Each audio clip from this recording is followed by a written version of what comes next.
with some even colder air working in this weekend. Yeah, that's not going away.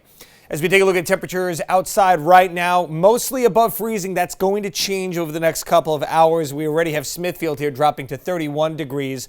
Watching for sleet and freezing rain in that neck of the woods. You get a little bit further north towards places like Burrillville and Woonsocket. There could still be some wet snow falling, but mostly right now it's either that wintry mix that we were mentioning or in fact nothing at all as the storm is beginning to taper down. Newport and New Bedford both checking in on the cloudy side. Let's take a look at those future wind chills. It'll already start feeling like the 20s out here over the next couple of hours. We're going to start with those freezing temperatures up here in the northwest, and that will slowly overspread the region to the south and east.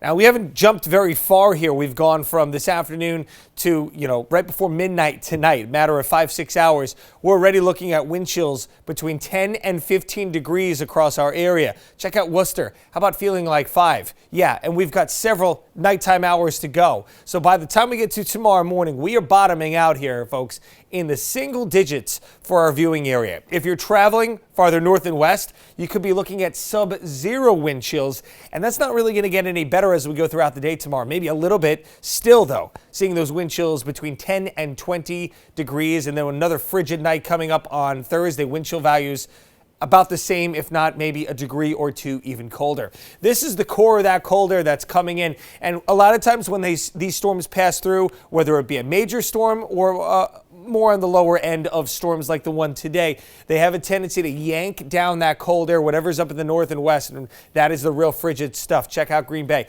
This is an actual air temperature you're looking at here of 2 degrees. It is 4 right now in the windy city of Chicago. So there's a storm pulling away again. It pulls that cold air down behind it, and we are left with that for the next several days. It gets a little better as we head towards the end of the week, but we are watching another storm system. The blue arrows here indicating the jet stream. So this is the path that these storms have really all been taking over the last several weeks. They have a tendency to grab some moisture from the Gulf, and then it's a matter of what they do along the eastern seaboard. Now, as we follow this ahead in time here, we've got big dome of high pressure over the center of the country, so at least they're not dealing with any stormy weather, albeit very, very cold. We could consider this an Arctic high. Here comes that next storm system, and watch it start to form here over the Mississippi Valley as we head in towards the early morning hours of Friday. Then that moisture starts kind of moving almost in the same path as this storm. It's a little further south, though, so this looks to be all snow, but it's a matter of how strong the storm is at this point, and it does look like most of the strengthening is going to occur when the storm gets well offshore. So light to maybe moderate snow Friday afternoon,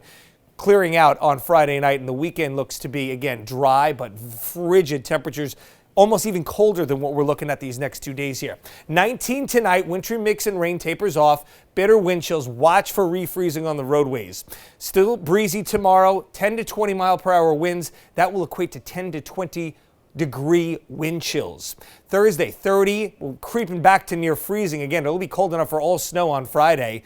We're watching for the potential that storm could strengthen, but as of right now, we're just calling for, again, light snow, Tiffany. Saturday, Sunday, highs only in the 20s. Absolutely bone-chilling stuff.